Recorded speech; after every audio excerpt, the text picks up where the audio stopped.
సమాజంలో ఒక అమ్మాయి పుట్టింట్లో ఉన్నప్పుడంతా మహారాణి, పెళ్ళైపోయి మెట్టినింటికి వెళ్ళిపోయిన తర్వాత అక్కడ అన్నీ బాగుంటేనే మన ఇంటికి మహారాణి, ఆ ఇంటికి మహారాణి.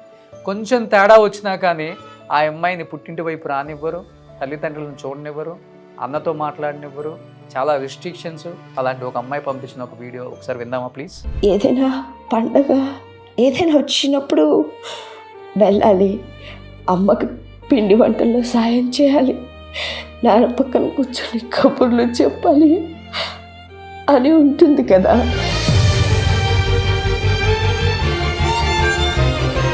మా అన్నయ్య అయినా మా అమ్మ మా నాన్నని బాగా చూసుకుంటారు అని కొంచెం హోప్తో ఉండేదాన్ని. కానీ తర్వాత తెలిసింది ఏంటంటే వాడి పరిస్థితి నాకన్నా దారుణంగా ఉందని. నేను మా అన్న బ్రతికుండి కూడా వాళ్ళని అనాథాశ్రమంకి పంపించాలా?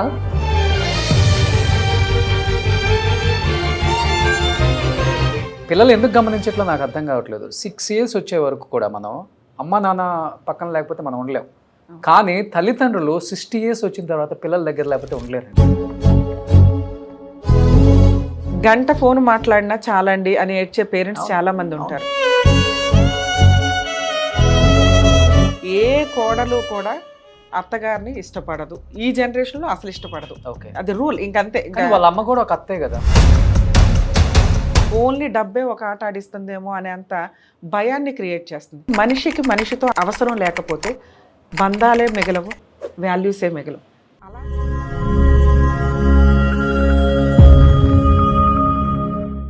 Hi hello, welcome to Suman TV.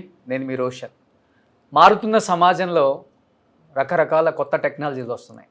మనందరం కూడా హ్యాపీగా టెక్నాలజీని యూజ్ చేసుకుంటున్నాం, మన తెలివిని పెంచుకుంటున్నాం. కానీ ఈ కొత్త టెక్నాలజీలో పడి మన కుటుంబంలో ఉన్న మన ఫ్యామిలీకి చాలా తక్కువ వాల్యూ ఇస్తున్నాం. అది అమ్మకైనా, నాన్నకైనా, అన్నకైనా, చెల్లికైనా, అక్కకైనా, చివరికి భార్యకైనా, మన ద్వారా ఈ భూమి మీదకి వచ్చిన పిల్లలకైనా. ఇది నిజం కాదు అని చెప్పిన వాడికి అబద్ధం చెప్పాడని నేను చెప్తాను. ఎందుకంటే ఎస్, అఫ్కోర్స్ చాలామంది బిజీగా ఉంటాం, కాదని చెప్పను. కానీ ఆ బిజీతో పాటు అప్పుడప్పుడు మనకు కూడా కుటుంబం ఉంది, మనకు కూడా బంధాలు బాంధవ్యాలు ఉన్నాయి. వాటిని కూడా మనం అప్పుడప్పుడు టైం స్పెండ్ చేయాలి అనే దాని మీద ధ్యాస పెట్టేవాళ్ళు చాలా తక్కువ మంది ఉన్నారు. అలాంటి ఫ్యామిలీ వాల్యూస్ మీద కాన్సెప్ట్తో ఒక మంచి షోని మీ ముందుకు తీసుకురాబోతున్నాం. మనుషుల విలువల మీద, బాంధవ్యాల మీద ఎప్పటికప్పుడు స్పందించే రమ్య గారిని ఈ షోలో ఒక స్పెషల్ గెస్ట్గా ఆమెను తీసుకురావటం నాకు నిజంగా చాలా చాలా హ్యాపీగా అనిపిస్తుంది. First of all thank you Suman TV. అలాంటి గొప్ప వ్యక్తిని నా ముందు కూర్చోబెట్టి కుటుంబ విలువల మీద మాట్లాడమని ఆమెని ఒప్పించి ఇక్కడ కూర్చోబెట్టినందుకు థ్యాంక్ యూ. అండ్ వెల్కమ్ చెప్దాం రమ్య గారికి. రమ్య గారు, థ్యాంక్ యూ. Thank you. ఎప్పటి నుంచో అనుకుంటున్నాను ఒక మంచి షో మీతో చేయాలని. ముఖ్యంగా ఫ్యామిలీ వాల్యూస్ ఇవి చాలా తగ్గిపోతున్నాయి ఇప్పుడున్న సమాజంలో. ఈ వాల్యూస్ని మనం ఒక్కసారిగా చేంజ్ చేస్తామని నేను చెప్పను, కానీ అట్లీస్ట్ మనం ఒక మంచి ప్రోగ్రామ్ పెట్టి వాటి గురించి అప్పుడప్పుడు డిస్కషన్ చేసుకుంటే ఏమైనా చేంజ్ వస్తుంది, ఏమైనా ఒక చిన్న ఆశ. సరే, టైటిల్ చాలా బాగుంది, ఫ్యామిలీ వాల్యూస్. ఎందుకు చెప్తున్నాం ఫ్యామిలీ వాల్యూస్? ఎవరికీ తెలియదు, ఎవరికీ అవసరంలే. మీరు ఏదైనా ఒక బూత్ వీడియో చేయండి, చూస్తారు. మనం మానవత్వంతో అట్లీస్ట్ ఒక్కళ్ళు రియలైజ్ అయినా మా ఇద్దరు వాయిస్ తోటి మేము పుణ్యం మూటగట్టుకున్నట్లే, మీకు మంచి మార్గాన్ని ఇచ్చినట్లే. ఎంతమంది చూస్తారో అంతమంది షేర్ చేయడానికి చూడండి. ఈ రకంగా ఆడియోల్ని మీరు అసలు ఎక్కడా కూడా సుమన్ గారు కానీ మీరు కానీ ఒక్కళ్ళను కూడా ఆపకుండా వాళ్ళ సమస్యలు పరిష్కరించడానికి మీ వంతు ప్రయత్నంగా ఆడియోలో వచ్చిన వాటిని కూడా ఒక ప్రోగ్రామ్ చేస్తున్నారంటే నిజంగా హ్యాట్స్ ఆఫ్. ఇప్పుడు నాకు ఒక వీడియో వచ్చింది. యాక్చువల్గా అయితే ఆ ఫ్యామిలీ తర్వాత వస్తామన్నారు. ఇలాంటి వాల్యూస్ గురించి చెప్పేటప్పుడు, కుటుంబంలో బాధల గురించి చెప్పేటప్పుడు మీకు తెలిసిందే, కెమెరా ముందుకు రావాలంటే భయపడతారు. అంటే సమాజంలో ఒక అమ్మాయి పుట్టింట్లో ఉన్నప్పుడంతా మహారాణి, పెళ్ళైపోయి మెట్టినింటికి వెళ్ళిపోయిన తర్వాత అక్కడ అన్నీ బాగుంటేనే మన ఇంటికి మహారాణి, ఆ ఇంటికి మహారాణి. కొంచెం తేడా వచ్చినా కానీ ఆ అమ్మాయిని పుట్టింటి వైపు రానివ్వరు, తల్లిదండ్రులను చూడనివ్వరు, అన్నతో మాట్లాడనివ్వరు, చాలా రిస్ట్రిక్షన్స్. మేబీ ఇన్ కేసు వాళ్ళు ఆ ఇంటికి వెళ్ళినా కానీ ఎడమొఖం పెడమొహం ఎప్పుడు వెళ్ళిపోతారు. రైట్. అలాంటి సొసైటీలో ఇంకా ఇలాంటి అమ్మాయిలు ఉన్నారా అంటే ఉన్నారనే చెప్పుకోవచ్చు. అలాంటి ఒక అమ్మాయి పంపించిన ఒక వీడియో ఒకసారి విందామా ప్లీజ్?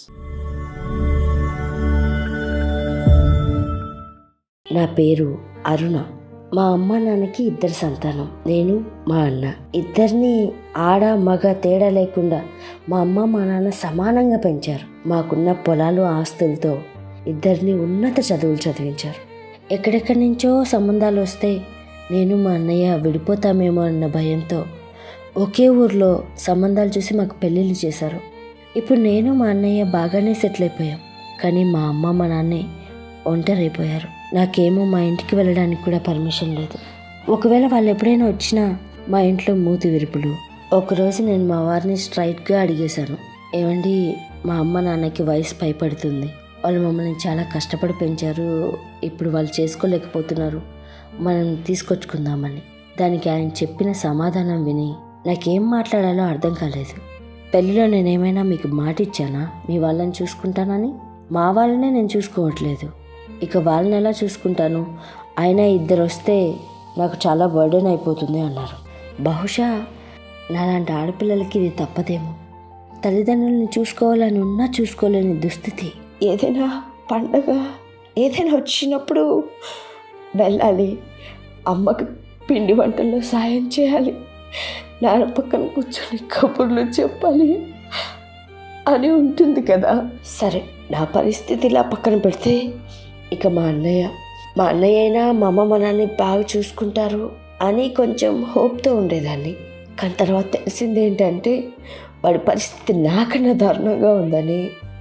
ఒక పూట ఇంటికి పిలిచి వాళ్ళకి అన్నం పెట్టడానికి కూడా మా వదినకి మనసు రావట్లేదు. ఇక వాళ్ళని ఏం చూసుకుంటుంది? ఇక మా అన్నయ్య వాళ్ళ చేతిలో కీలుబొమ్మగా మారిపోయాడు. సో వాడు కూడా చూసుకునే పరిస్థితి లేదు. చిన్నప్పుడు నేను మా అన్న పెద్దయ్యాక అమ్మని ఇలా చూసుకోవాలరా, నాన్నని ఇలా చూసుకోవాలరా అని ఎన్నో కలలు కన్నాం. కానీ అవి ఏవి చూసుకోలేకపోతున్నాం. ఇప్పుడు వాళ్ళని అనాథాశ్రమంకి పంపించే పరిస్థితి వచ్చింది. నేను మా అన్న బ్రతికుండి కూడా వాళ్ళని అనాథాశ్రమంకి పంపించాలా, లేదా నా కాపురాన్ని పాడు చేసుకొని మా అమ్మ మా నాన్న కోసం వెళ్ళిపోవాలా? దీనికి సమాధానం మీరే చెప్పండి, దయచేసి చెప్పండి. రమ్య గారు, మన చుట్టుపక్కల మన చుట్టాలలో మన ఫ్యామిలీ ఫ్రెండ్స్ అని చెప్పుకునే వాళ్ళలో కూడా ఇలాంటి స్టోరీస్ నేను అంటే విన్నాను కానీ చూడలేదు. కానీ సొసైటీలో ఇది చాలా ఉందండి, నిజంగా చాలా కలలుగా అంటారు. కానీ అమ్మాయి ఒక్కతే అనుకున్నాను నేను. ఇక్కడ అన్న పరిస్థితి కూడా సేమ్. అంటే అక్కడ ఆ అమ్మాయి, ఇక్కడ ఇంకొక అమ్మాయి. ఏం చెప్తారు అసలు? సార్, యాక్చువల్గా మన సాంప్రదాయాలు ఏవైతే మాట్లాడతామో సహజంగానే ఒకవేళ 2 ఆడపిల్లలు పుట్టారే అనుకోండి, అల్లుడి దగ్గర ఉండడానికి కూతురు ఇంటికి వెళ్ళి ఉండడానికి మన వాళ్ళు యాక్సెప్టబుల్గా ఉండరు.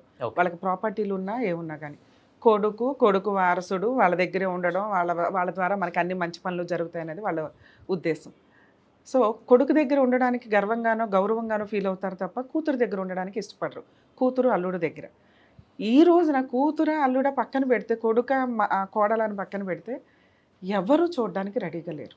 ఇక్కడ ఒక కూతురు తన బాధ చెప్పుకుంటుంది. 2 పిల్లలు, నిజంగా వాళ్ళని చూస్తే మనం ఒక ముచ్చటైన కుటుంబం అని అనుకుంటాం వీళ్ళ మ్యారేజ్ల వరకు. వన్స్ మ్యారేజ్లు అయిపోయినాక ఎవరి లైఫ్ వాళ్ళకుంది. కామన్గా మనం ఎక్కడైనా ఏమైనా వింటాం, వాళ్ళ అన్న గురించే వింటాం. కొడుకు చూసుకోవట్లేదు, తల్లిదండ్రుల్ని ఆస్తి అయితే తీసుకొని వెళ్ళిపోయాడు. ఎందుకు అంటే కోడలు చూడదు. ఈ రోజున ఒక పెళ్లి చేస్తున్నప్పుడు ముందుగానే డిసైడ్ అవ్వాలి, ఏ కోడలు మనని చూడదు. కూతురు చూద్దామన్నా అల్లుడు చూడనివ్వచ్చు, చూడనివ్వకపోవచ్చు. ఎందుకంటే చూడనిద్దామని ఎవరన్నా అల్లుడు అనుకున్నా కూతురు ఆస్తి కొట్టేయడానికి వచ్చింది అంటారు. సో ఇలాంటి సిచ్యువేషన్లో ఎవరు మనల్ని చూడరు. మన బాధ్యత, మనం వారసులు కావాలి అని అనుకున్నప్పుడు పెళ్ళిళ్ళ వరకే మన బాధ్యత. అలాగే రేపటి రోజున ఏదైనా ప్రాపర్టీస్ ఉన్నా కొంతవరకే ఇచ్చి మిగతాది వాళ్ళ సేఫ్టీ కోసం ఉంచుకోవడం చాలా బెటర్. ఈ రోజున ఆ అరుణ గారి బాధ ఏంటి అంటే, ఇంత బాగా పువ్వుల్లో పెట్టుకొని చూశారు మా తల్లిదండ్రులు మమ్మల్ని. 2లో మేము ఎవ్వరం కూడా వాళ్ళని కనీసం బేసిక్గా కూడా హాస్పిటల్కి తీసుకెళ్ళలేకపోతున్నాం. వాళ్ళ ఆరోగ్యం డ్యామేజ్ అయిపోయింది. మన ఇండియన్ కల్చర్లో 90% పేరెంట్స్ ఆ బాధను ఎక్స్ప్రెస్ చేస్తారు. పిల్లల్ని కనింది ఎందుకు? మేము ఈ రోజున ఒక అడుగు పని చేసుకోలేకపోతే 60లకు వచ్చేసరికి సహజంగానే సైకలాజికల్గా వీళ్ళు ఇట్లా ఫీల్ అవుతూ ఉంటారు. మనవాళ్ళు, మన పిల్లలు, మన మనవాళ్ళు వీళ్ళంతా ఇంటి చుట్టూ ఉంటే మనవాళ్ళు మనవరాళ్ళు కళకళలాడుతూ ఉంటుంది. కష్టపడి సంపాదించేది అందుకే. మేము ఈ స్టేజ్ ఉన్నప్పుడు అందరూ మమ్మల్ని చూస్తూ ఉంటే, అంటే ఇప్పటిదాకా వాళ్ళు చూశారు కాబట్టి వీళ్ళు వాళ్ళని చూస్తూ ఉంటే బాగుంటుందనే ఎక్స్పెక్టేషన్స్తో ఉంటారు. ఈ రోజున ఒక ఆడపిల్ల ఆత్మఘోష, నేను నా తల్లిదండ్రులు చూడలేకపోతున్నానే, అలా తను ఎందుకు ఫీల్ అవుతుంది? వీళ్ళు ఏదో కష్టంలో ఉన్నారు, వీళ్ళు ఏదో వాళ్ళ పని వాళ్ళు చేసుకోలేకపోతున్నారు, హాస్పిటల్కి కూడా ఒకళ్ళనొకళ్ళు తీసుకెళ్ళలేని పరిస్థితి అయి ఉండొచ్చు, అందువల్ల అమ్మాయి అంత సఫర్ అవుతుంది. బ్రదర్ దగ్గర నుంచి ఏదైనా సపోర్ట్ వస్తుందా అంటే, ఇంకా ఈ అమ్మాయి అన్న వీళ్ళ హస్బెండ్ని ఏమైనా రిక్వెస్ట్ చేసుకోగలదేమో కానీ బ్రదర్కి ఆ సీన్ కూడా ఉండదు. ఎందుకంటే అక్కడ ఉన్నది కోడలు. ఏ కోడలు కూడా అత్తగారిని ఇష్టపడదు, ఈ జనరేషన్లో అసలు ఇష్టపడదు, అది రూల్. ఇంకంతే.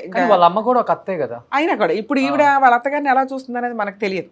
ఇక్కడ మా హస్బెండ్ ఒప్పుకోవట్లేదు అన్నప్పుడు ఒక సెంటెన్స్ మనకేం వచ్చింది, మా అమ్మ నాన్నే నేను చూడట్లేదు, నువ్వేంటి మీ అమ్మ నాన్న చూసేది అని. అంటే వాళ్ళ హస్బెండే వాళ్ళ పేరెంట్స్ని అవాయిడ్ చేసి పెట్టుకున్నాడు. సో అట్లాంటప్పుడు ఈవిడ అత్తగారిని చూద్దామన్నా ఇక్కడ సీన్ లేదు. తల్లిదండ్రులు చూడడానిక, అత్తమామల్నే చూడడానికి ఆ భర్త ఇష్టపడినప్పుడు అత్తమామల్ని ఎందుకు చూస్తాడు అతను? ఈవిడ అత్తమామల్ని చూడడానికి సీన్ లేదు, ఈవిడ అమ్మా నాన్న చూడడానికి ఆయన ఎందుకు ఇంట్రెస్ట్ చూపిస్తాడు? అక్కడ క్లియర్. ఏదైనా ఒకరోజు పంపిస్తాడో తప్ప చూడడం అనేది ఉండదు. వీళ్ళిద్దరూ హ్యాపీగా ఉండాలంటే, అంటే ఇక్కడ మనల్ని అడుగుతున్నది అరుణ గారే కాబట్టి, ఆ అమ్మాయి హ్యాపీగా ఉండాలంటే చేయాల్సిన పని, బ్రదరు వదినో వచ్చి హెల్ప్ అయితే చెయ్యరు, వాళ్ళని అడగటం కూడా దండగా. ఎందుకంటే ఆ స్టేజ్ ఆ కోడలు ఆ అన్న కూడా ఫేస్ చేస్తారు, ఆ వదిన ఆ అన్న కూడా ఫేస్ చేస్తారు ఫ్యూచర్లో. వాళ్ళు ప్రిపేర్ అయిపోయి ఉంటారు, ఎందుకంటే ఈ జనరేషన్కి తగ్గట్టు ఉంటారు కాబట్టి. మనం ఇదంతా మాట్లాడుకుంటున్న ఒక 20 years 30 years జనరేషన్ గురించి. ఇక్కడ కూతురు కాబట్టి తన బాధ చెప్పుకుంటూ మాట్లాడింది. అదే కొడుకు చెప్తే ఇంకెంత బాగుండేదండి.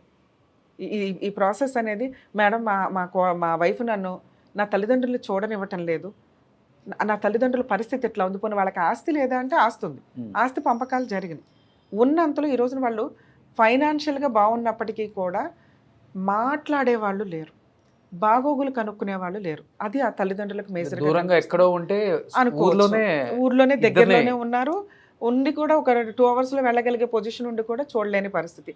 ఈ స్టేజ్లో ఉన్నప్పుడు సీనియర్ సిటిజన్స్నే మనం రిక్వెస్ట్ చేయాలి, మీరు హ్యాపీగా ఉంటే ఆ పిల్లలు హ్యాపీగా ఉంటారు. మీరు హ్యాపీగా ఉండాలంటే ఈ మధ్య కొన్ని అయితే హోమ్లో వస్తున్నాయి. ఇక్కడ మనం హోమ్ అని తక్కువగా చేసి మాట్లాడడానికి లేదు. ఏదైతే మనం ఫ్లాట్లు అపార్ట్మెంట్లు కొనుక్కుంటున్నామో ఇక్కడ మనకి ఆ కల్చర్ అలవాటు ఉంటే ఒకళ్ళకొకళ్ళే హెల్ప్ చేసుకుంటారు. వీళ్ళకి ఇట్లా గబుకుని హెల్త్ బాగోపోయినా కొడుక్కో కూతురుకో ఫోన్ చేయడం అనేది. ఒకవేళ అలాంటి సీన్ లేకపోతే నిజంగా కొన్ని హోమ్స్ మనం చూస్తున్నామండి. అవి హోమ్స్ అంటానికంటే అపార్ట్మెంట్ కల్చర్లో ఇండివిజువల్గా హ్యాపీగా ఉండడు. టిఫిన్ దగ్గర నుంచి, లంచ్ దగ్గర నుంచి, హాస్పిటల్ దగ్గర నుంచి, పార్క్ దగ్గర నుంచి అన్ని అక్కడ entertainment programs old age apartments villas రెండు వచ్చాయి, రేంజ్కి తగ్గట్లు ఉంటున్నాయి. వీళ్ళు అలా హ్యాపీగా ఉంటే ఆ అమ్మాయి హ్యాపీగా ఉంటుంది. కొడుకు కాపురం కూడా మేబీ ఇప్పుడు అతను ఒక అడుగు బయటకు వేసాడంటే అక్కడ కాపురం పోతుంది. ఈవిడ భర్తను కాదనుకుని ఒక అడుగు తల్లిదండ్రుల కోసం వచ్చిందంటే ఇక్కడ కాపురం పోతుంది. ఇక్కడ పిల్లలు ఉన్నారు, అక్కడ పిల్లలు ఉన్నారు. వీళ్ళకి చెప్పడానికి మన ఇద్దరం కూర్చోను సుమన్ టీవీ ద్వారా ఫ్యామిలీ వాల్యూస్ తోట ఇలా చెప్పగానే గబగబా అక్కడ కొడుకు ఇక్కడ కూతురు వెళ్ళిపోయి అమ్మ నాన్నకి సేవ చేయడం అనేది జరగకపోవచ్చు. పిల్లలు ఎందుకు గమనించట్లో నాకు అర్థం కావట్లేదు. 6 years వచ్చే వరకు కూడా మనం అమ్మ నాన్న పక్కన లేకపోతే మనం ఉండలేం. కానీ తల్లిదండ్రులు 60 years వచ్చిన తర్వాత పిల్లల దగ్గర లేకపోతే ఉండలేరండి. అందువల్ల ఇవన్నీ జరుగుతున్నాయి. సేమ్ ఇదే, హ్యాపీగా ఉండండి హ్యాపీగా ఉండండి అంటున్నాం కానీ ఉండలేరు పాపం వాళ్ళు. సార్ కనీసం గంట ఫోన్ మాట్లాడినా చాలండి అని ఏడ్చే పేరెంట్స్ చాలా మంది ఉంటారు.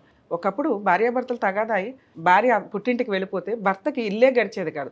గట్టిగా 10 days బయట ఫుడ్ వండుకొని సొంతగా తింటే హెల్త్ ప్రాబ్లం వచ్చేది. మళ్ళీ పెద్ద మనుషులు పెట్టుకొని అత్తమామల దగ్గరికి వెళ్ళి ఏదో బతుని అడుగుని భార్యను తెచ్చుకునేవాళ్ళు.